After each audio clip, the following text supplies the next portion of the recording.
तुर्किया के वज़ीर तवानाई और कुदरती वसाइल वफ्द के हमरा पाकिस्तान पहुंच गए। वफाकी वज़ीर पेट्रोलियम अली परवेज़ मलिक और पाकिस्तान में तुर्किया के सफ़ीर ने मोअज़्ज़ज़ मेहमान का इस्तकबाल किया। तुर्किया के वज़ीर तवानाई 2 रोज़ा दौरे पर पाकिस्तान आए हैं। दौरा दोनों ममालिक के दरमियान तवानाई और मादनियात में ताउन बढ़ाने में अहम किरदार अदा करेगा। पेट्रोलियम और माइनिंग शोबे में पाकिस्तान और तुर्क कंपनियों में ताउन पर पेशरफ्त मुतवक्किल है।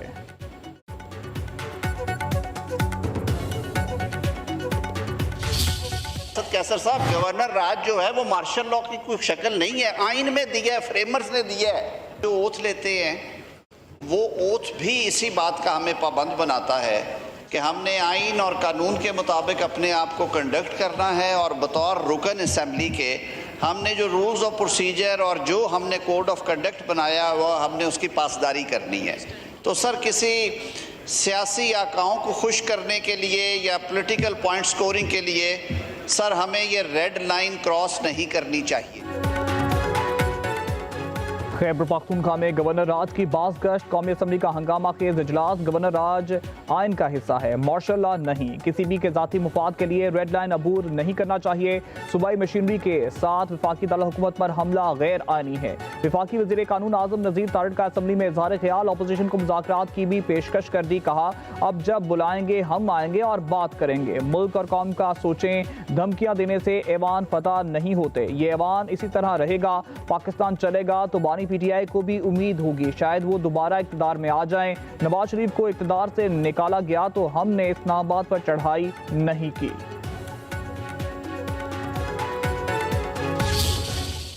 हमारी ख्वाहिश सबकी ये होनी चाहिए कि जिम्मेदारियां निभाए, वो आगे लड़के चले, अपने सूबे को गवर्न करे।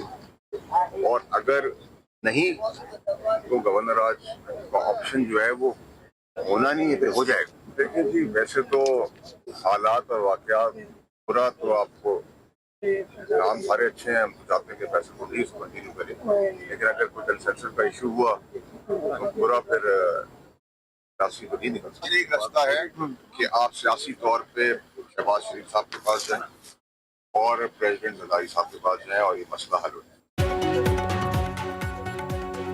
बदमाशी करेंगे तो गवर्नर राज लग सकता है, मगर हम ऐसा नहीं चाहते। सेनेटर फैसल वाबदा ने वाज़ेह कर दिया, कहते हैं हम सब की कोशिश होनी चाहिए कि खैबर पख्तूनख्वा के वज़ीर आला अपनी जिम्मेदारियां निभाएं। मैं भी उनसे कहूँगा कि वो अपनी हुकूमत चलाएं। 1 इंच की गलती भी उनकी नाअहली का सबब बन सकती है। फैसल वाबदा बोले, अगर अब भी हमें इन्हें बानी PTI से मुलाकात की ख्वाहिश है तो दीवार पर टकरे मारते रहें।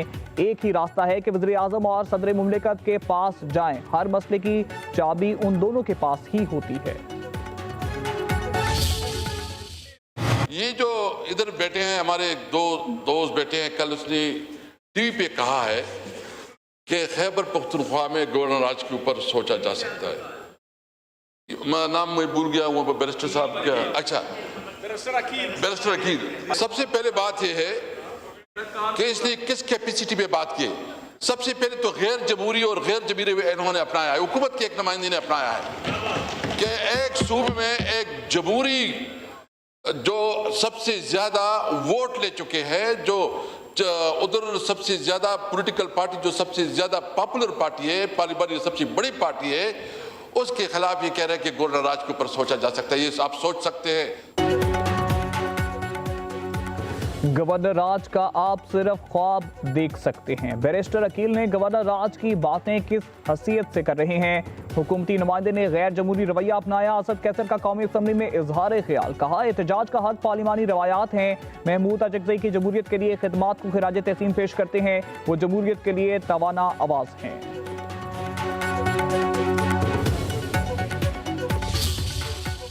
पहले बता दिए मेरा रोल अभी तक कैसा नहीं। पहले ये बताइए, बंद करें माइक इनका।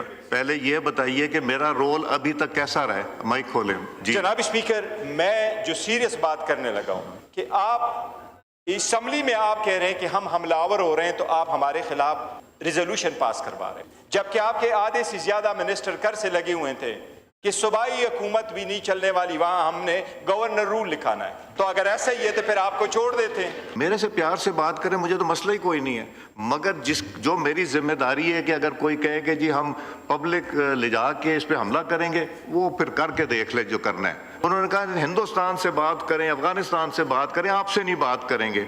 मैंने आपको माइक दिया, आपने कहा कि नहीं हम बात करना चाहते हैं, बैठना चाहते, आप लोग तशरीफ लाए। क्या मेरा नेगेटिव रोल था वहां पे? इसलिए ताली दो हाथ से बजती है। कौमी असम्बली के इजलास में चेयरमैन पीटीआई बैरिस्टर गौहर और स्पीकर सरदार रियाज सादिक में नोक झोंक। मेरी नज़र में महमूद खान अजगज़ई अपोजिशन लीडर हैं, बैरिस्टर गौहर का असम्बली में इज़हार ख्याल नहीं। महमूद अजगज़ई मेरी नज़र में अपोजिशन लीडर नहीं। स्पीकर कौमी असम्बली का जवाब, अपोजिशन को मुज़ाकरात की भी दावत दे दी, कहा मिल बैठकर मामलात हल करते हैं। ये भी पूछा मेरा किरदार अभी तक कैसा है। बैरिस्टर गौहर ने कहा स्पीकर का किरदार ऐसा नहीं होना चाहिए, हम जमहूरियत के लिए ही ऐवान में हैं, वरना बाहर असेंबली लगा लेते। ऐवान और जमहूरियत के लिए काम करते रहेंगे, जमानत देते हैं पार्लियामेंट पर हमलावर नहीं होंगे। बैरिस्टर गौहर ने कहा अवाम के वोट से इक़्तिदार में आएंगे और तमाम तरमीम वापस करेंगे।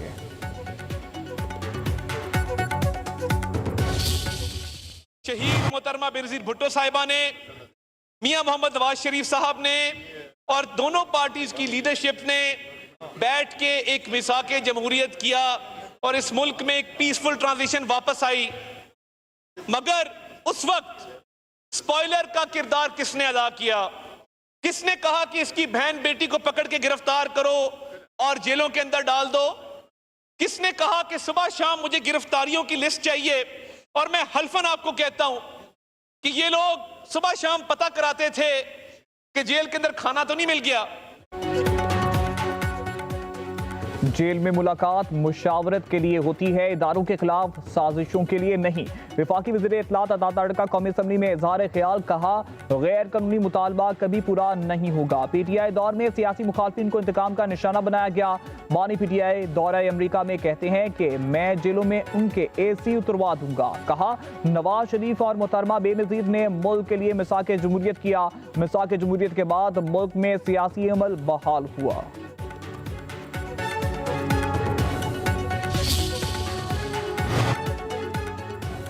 खैबर पख्तूनख्वा में बानी पीटीआई का राज है, किसी और राज की जरूरत नहीं। वजीर आला सुहेल अफरीदी की पेशावर में गुफ्तगू, कहा हिम्मत है तो गवर्नर राज लगा कर दिखाएं, हम नहीं डरते। बंद कमरों की पॉलिसियां खैबर पख्तूनख्वा में नाफिज करने वालों को एहसास करना चाहिए।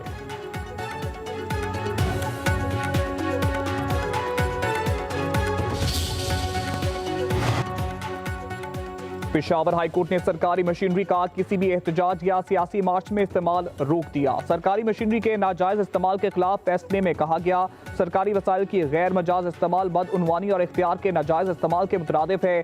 कोई सरकारी गाड़ी या अमला किसी भी एहतजाज, मार्च या सियासी रैली में इस्तेमाल नहीं होगा। अदालत ने वाज़ेह किया है कि हुकूमत सियासी सरगर्मियों में मुकम्मल गैर जानिबदारी यकीनी बनाए।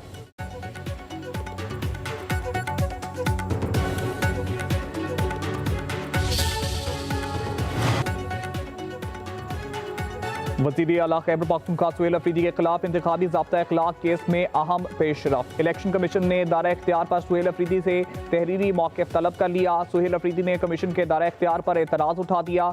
इलेक्शन कमीशन ने तहरीरी फैसला जारी करते हुए DRO हरीपुर को मज़ीद कार्रवाई से रोक दिया। केस की समाअत 4 दिसंबर तक मुलतवी कर दी गई।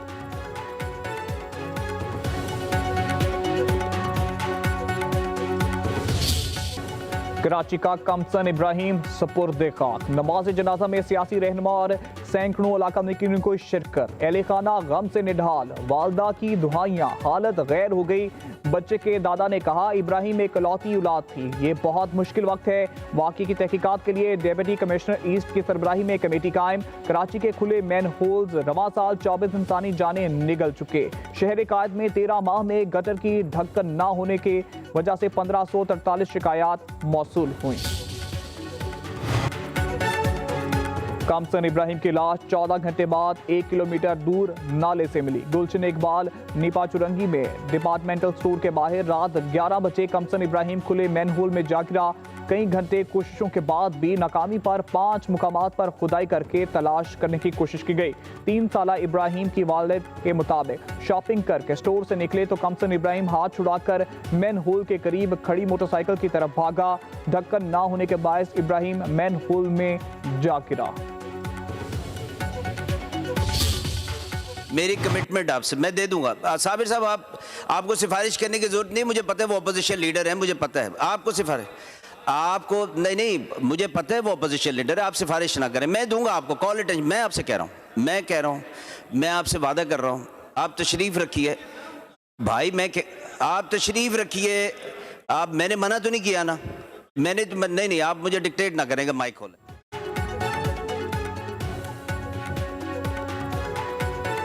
तीन साला बच्चे के खुले मैनहोल में गिरकर हलाकत की सिंध असम्बली में अपोजिशन जमातों का शदीद एहतजाज। अपोजिशन अरकान का बात करने की इजाजत ना मिलने पर शदीद शोर शराबा। जिम्मेदारों का तयन होगा और इन्हें सजा भी मिलेगी। सीनियर वजीर शर्जील इनाम मेमन की अपोजिशन को यकीन दहानी, बोले यह वाकया मुजरिमाना फेल है, कोई भी कानून से बलातर नहीं। अगर ये मेरी जिम्मेदारी हुई तो मुझे मुस्ताफी हो जाना चाहिए। अफसर शाही को दफातर से निकलकर सड़कों का जायजा लेना चाहिए। वाकया इंतहाई अफसोसनाक है। हुकूमत सिंध वालदैन के गम में शरीक है। सियासत आप बिल्कुल करें, आपका जो दिल करता है करें, उस पर हमारा कोई उनके साथ वो नहीं है। लेकिन ये नहीं हो सकता कि जहाँ पे नेशनल सिक्योरिटी की बात आ जाए वहाँ पे कोई सुबह अपनी पॉलिसी बना के नहीं चल सकता।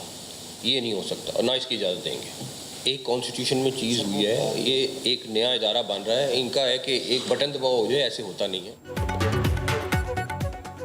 तीनों सूबों से अफगान शहरियों को निकाला जा रहा है, लेकिन खैबर पख्तूनख्वा में तहफ़्फ़ुज़ दिया जा रहा है। अफगानी अब हमारे मेहमान नहीं, खुद इज्जत से वापस चले जाएं। वज़ीर दाखिला मोहसिन नकवी की लाहौर में न्यूज़ कॉन्फ्रेंस, कहा नेशनल सिक्योरिटी की बात आ जाए तो कोई सूबा अपनी पॉलिसी बनाकर नहीं चल सकता। मुल्क भर से अफगान बाशिंदों को हर सूरत वापस भेजा जाएगा। हम मजीद बम धमाके बर्दाश्त नहीं कर सकते। मोहसिन नकवी ने कहा सोशल मीडिया पर 90% खबरें गलत चल रही हैं। सोशल मीडिया पर गलत खबर पर क्रैकडाउन करेंगे। झूठी खबरें चलाने वाले सहाफ़ी में आज़ादी इज़हार राय अहमियत रखती है, लेकिन फेक न्यूज़ की इजाज़त नहीं। कोई लंदन में बैठकर बकवास कर रहा है कि इदारों में मसला चल रहा है। अगर आपके पास सबूत है तो ज़रूर सामने लाएं। कौमी सलामती के मामले पर कोई समझौता नहीं होगा। चीफ ऑफ डिफेंस फोर्सेस के नोटिफिकेशन से मुतल्लिक बोले आईनी तरमीम के बाद नया इदारा बन रहा है। कोई कहे कि एक बटन दबाने से सब कुछ हो जाए तो ऐसा नहीं होता। नया सिस्टम बनाने में वक्त लगता है। ताजिकिस्तान के सरहदी इलाके में अफगानिस्तान से एक हफ्ते में दूसरा हमला। फायरिंग से 2 चीनी वर्कर्स हलाक, 3 जख्मी हो गए। 2 हमलों में चीनी बाशिंदों की हलाकतों की तादाद 5 हो गई। चीन ने अपने शहरियों और कंपनियों को ताजिक सरहदी इलाकों से निकल जाने का हुक्म दे दिया। ताजिक वजारत खारजा के मुताबिक हमला अफगान सूबा बदख्शां से किया गया। चीन का ताजिक हुकूमत से फौरी तहकीकात का मुतालबा।